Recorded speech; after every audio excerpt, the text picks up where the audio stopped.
Like all Specialized Diverges, my Sport Carbon came with 700C wheels and 38mm Pathfinder tires. Now, I've experimented with several different wheels and tires over the past couple of years, but always in 700C diameter. That is, until a couple of months ago when Richie sent over a demo set of their new 650B Zeta GX gravel wheels and a set of Goodyear Connector 650B by 50mm tires. In this video, a summary of what I liked and disliked about running a plump 650B setup on the Diverge, which is a bike designed around a 700C wheel for the past few hundred miles. Now, Specialized claims that you can fit a 650B by 2.1 inch tire on the Diverge, which is a touch more than 53mm in width. Now, these 50mm connectors actually measure in at 48.5mm on the 25mm inner width rims when inflated to 25 psi. They fit the Diverge with no issues, and while you can probably go a touch wider, these kind of represent the upper end of the spectrum. Now, if you search for articles or videos on 650B versus 700C for gravel bikes, most sources will talk about the benefits regarding the weight and the strength of the smaller wheel size. Now, yes, it's true that the smaller diameter wheel uses less material, so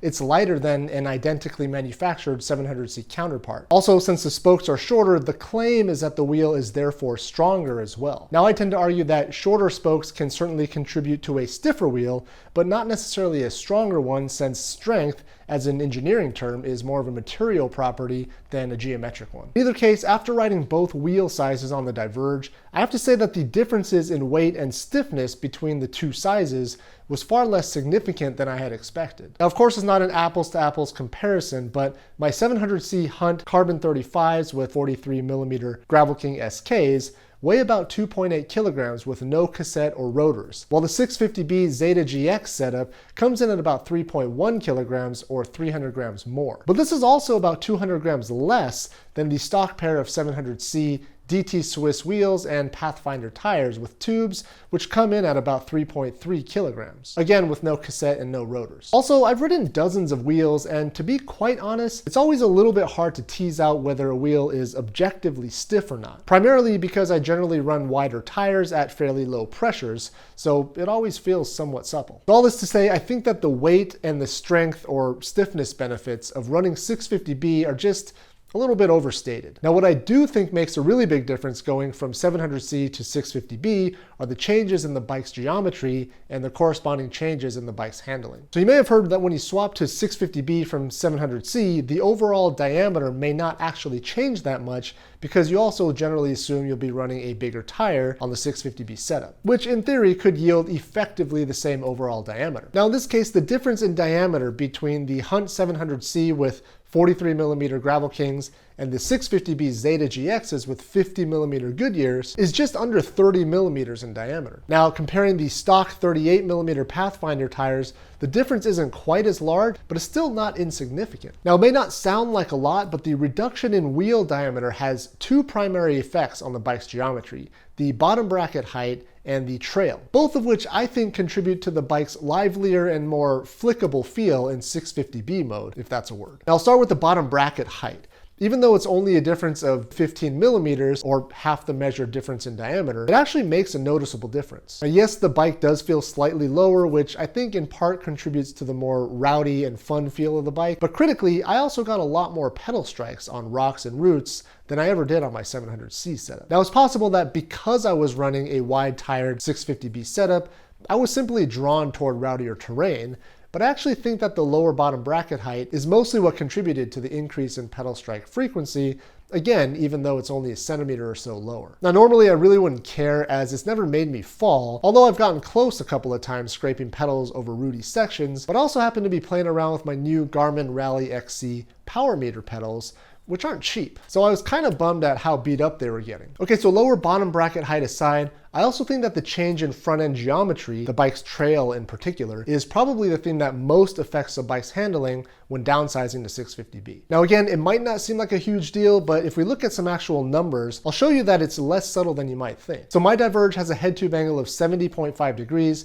and a fork offset of 55mm. Punching those values into Yoji MG, along with the 700C by 43mm setup, we get a calculated trail of 68mm, which is on the higher end for a modern gravel bike and a big contributor to the stability of the Diverge in stock form. Now, really quickly, if you're not familiar with the trail figure, it's the distance between the front tire's contact patch on the ground to the intersection of the bike's steering axis with the ground. It's a horizontal measurement in millimeters, and loosely speaking, the thought is that the larger this number, the more stable the bike's handling is. Now, of course, it's not the only geometric parameter that affects the handling, but it's generally accepted as a decent indicator. Okay, so when I change to the 650B by 50 millimeter setup, all else being equal, we get a trail of 64 millimeters, or 4 millimeters less than the 700C setup. Now again, I know it doesn't sound like a lot, but that little adjustment I think has a lot to do with the more nimble feeling that the bike has with the 650B setup. It's a little zippier and a little nimbler, if that's a word. And again, the bike just feels a little bit more lively. Now, my review of the Zeta GX wheels, I mentioned that I felt inclined to jump and pop off of more trail features, very similar to how it feels going from a 29er mountain bike down to a more playful 27.5-inch wheel, if you've ever tried that. I also mentioned that the impulse to skid was notably higher, which I don't really have an answer for that, just something to note. So those are some of my thoughts on going 650B on a bike that was designed around a 700C wheel. Now I'm guessing that a lot of this translates to other bikes as well, but I only have first-hand experience on the Diverge. I do kind of like it, the smaller wheel size. Now while I do have to send these Zeta GXs back to Richie, I might do some more experimenting with my other set of Hunt 650B wheels in the future.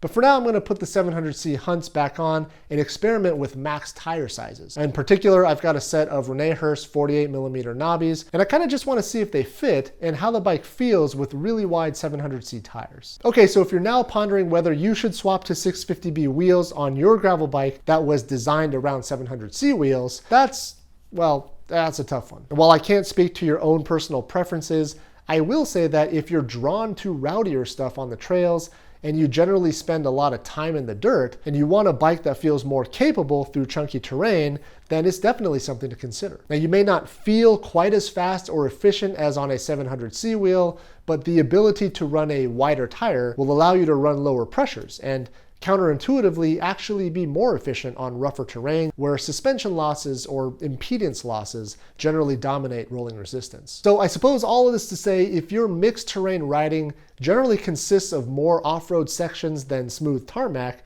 and you enjoy getting rowdy in the dirt, then trying 650B might be a good option. Now, of course, this video only really addressed weight, stiffness, and geometric considerations between wheel sizes. Of course, 650B wheels might just make a lot of sense for smaller riders who experience a lot of toe overlap and want a wheel size that better suits a smaller frame. Now, some frames are also designed around a 650B wheel to begin with, and so the geometries for those bikes will already have been optimized for that wheel size. Now, again, to be clear, this video is meant to discuss a 650B swap for a bike that was originally designed around a 700C wheel. So anyways, what do you all think about 700C versus 650B wheels? Definitely let us know down in the comments. I'd love to hear your thoughts as well. That's gonna wrap it up for this one. Thanks again for watching, and thanks for subscribing to the channel if you haven't already, and I'll see you next time.